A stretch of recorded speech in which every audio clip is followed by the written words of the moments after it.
algérienne, la baie d'Arzeu, où se trouve un restaurant pas comme les autres, la Germainerie. C'est le domaine de Germaine, seul pied noir resté dans la région après l'indépendance. Jamais, jamais, jamais. Je suis restée seule sur 5000 pieds noirs qui existaient en Algérie. Nous étions 10 000 avant l'indépendance. Il y avait 5000 arabes, donc, et puis 5000 pieds noirs. Je suis la seule à être restée sur 5000. Je suis née dans une ferme à Guessiba. Ça s'appelle Sidi Binouka. Et mon grand-père a été élevé par Sidi Binouka, par ce marabout.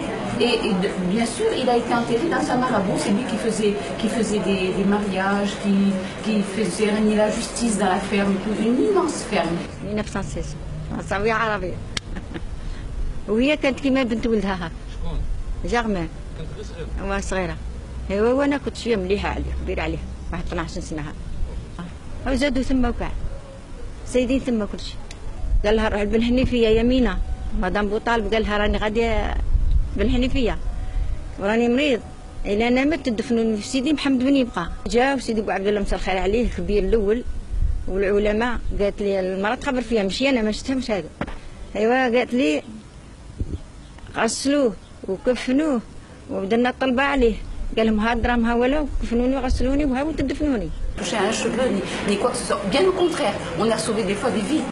Malgré les difficultés, et au plus fort de la tourmente intégriste, Germaine ne s'est jamais découragée. J'ai été convoquée au consulat de France et on m'a conseillé de partir et tout ça, mais je n'ai pas obéi. Quel que soit le destin qu'on me réserve, je mourrai en Algérie, ça c'est certain. C'est plus qu'amis, on est une famille.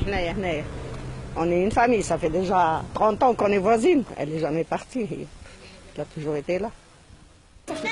Pourtant, malgré l'histoire de cette famille vivant en osmose avec les Algériens, si Germaine a décidé de rester en 1962, ce n'était pas par parti pris idéologique.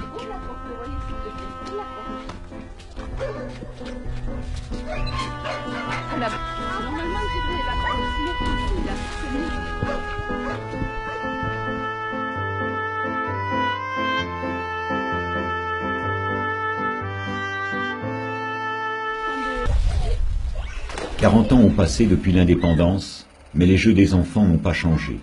Les 4 enfants de Leila et Pierre jouent sur la même plage qui accueillait déjà les jeux de leur père. Germaine vit donc entourée de son fils et de ses petits-enfants qui, avec leur maman algérienne, sont naturellement imprégnés de la double culture française et algérienne.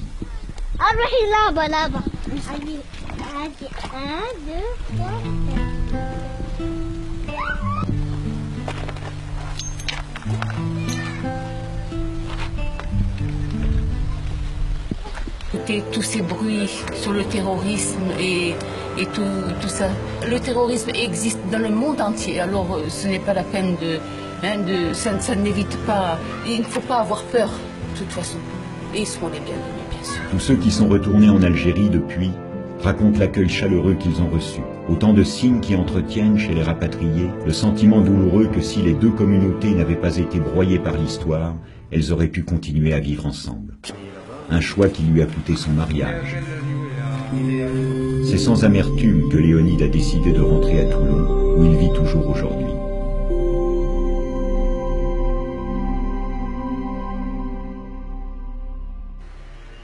Je me souviens plus quand on avait pris cette photo-là. Pierre, pour moi, c'est mon fils.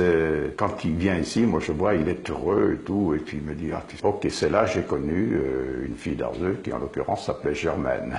Germaine Ripoll, que j'ai fait connaissance. Et elle formait une équipe avec 4 filles qui réussissaient de faire des exploits, donc sur le plan de l'aviron féminine, comme nous en tant que marins.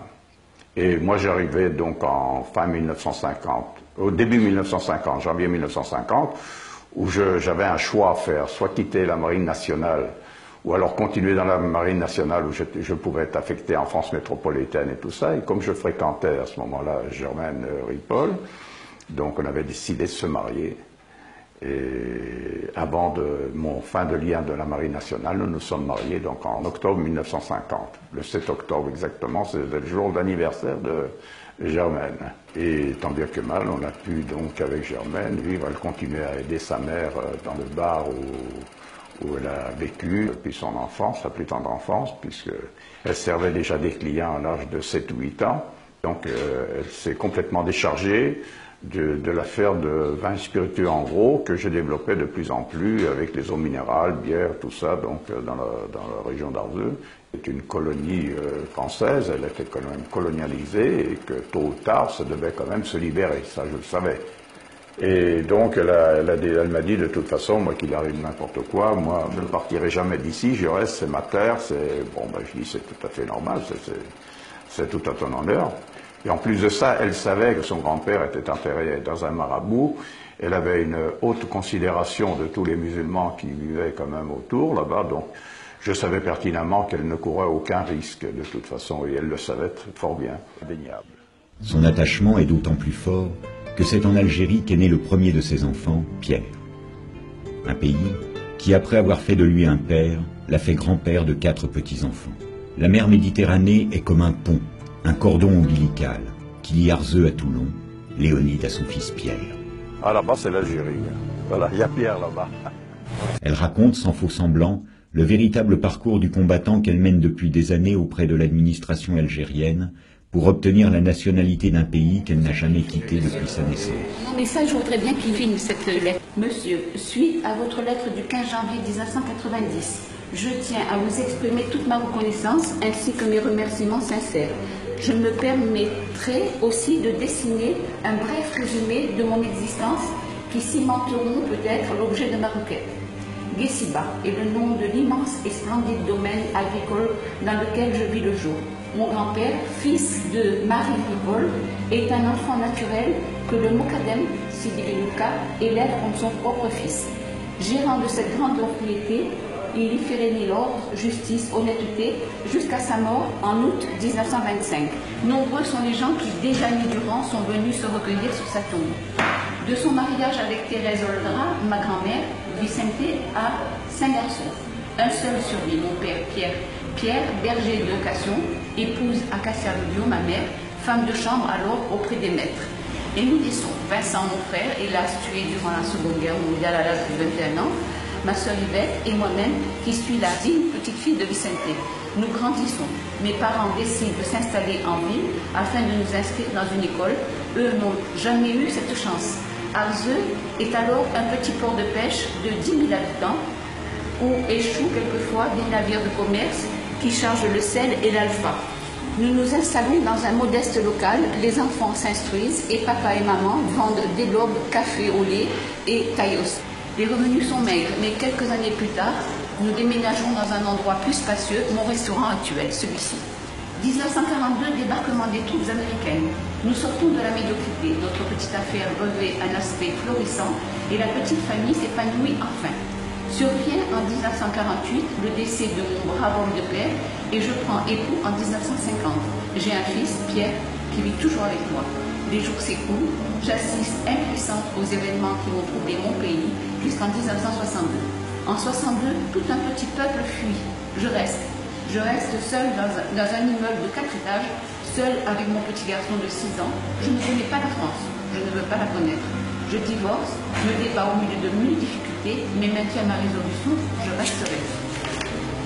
Je suis là aujourd'hui, vous implorant d'intercéder pour nous, tout particulièrement pour mon fils, qui voudrait épouser Fatira, son ami, mais tout les sépare, et je mets tous mes espoirs en vous. Je serai si fière de perpétuer ma lignée dans ce pays qui est le mien.